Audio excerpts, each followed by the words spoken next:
अगोदर आम्ही ह्या ठिकाणी पुणेला आलो. पुण्यावरून आळंदी ह्या ठिकाणी आम्ही एस टीने ह्या ठिकाणी आलो.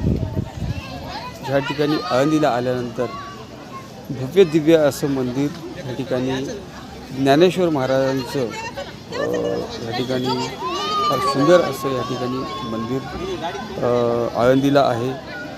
खूप भक्त ह्या ठिकाणी येतात आणि सतत त्या ठिकाणी सुद्धा आळंदी ह्या ठिकाणी सकाळपासून ते संध्याकाळपर्यंत प्रवचन कीर्तन त्याचं पारायण केलं जातं. आणि पुन्हा तिथून आम्ही ह्या ठिकाणी देहू या ठिकाणी आळंदीहून देहूला या ठिकाणी आलो आणि संत तुकाराम महाराज या ठिकाणी आम्ही दर्शन या ठिकाणी घेतलो. आणि दर्शन घेतल्यानंतर पुन्हा त्यांची समाधी फारच भव्य दिव्य असं मंदिर या ठिकाणी देहू या ठिकाणी आहे.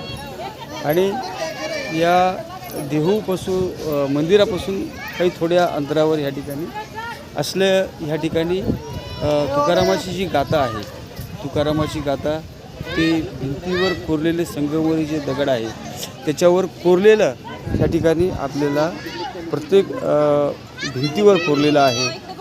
आणि भव्य दिव्य असं त्या ठिकाणी तुकारामाचं सुद्धा पुतळा ह्या ठिकाणी आहे. अतिशय सुंदर असलेले या ठिकाणी हे भव्य दिव्य आपण पाहू शकता.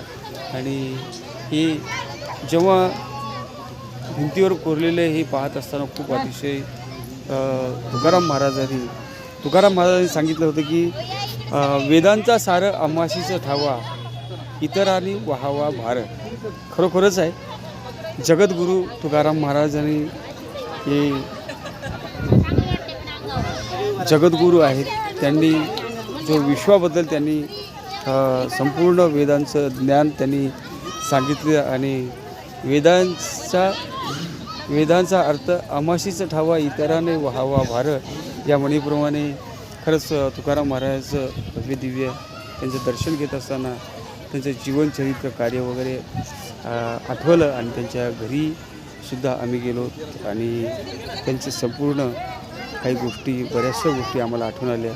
तरी हा एक भावप्रसंग या ठिकाणी आपल्याला पाहायला मिळतो.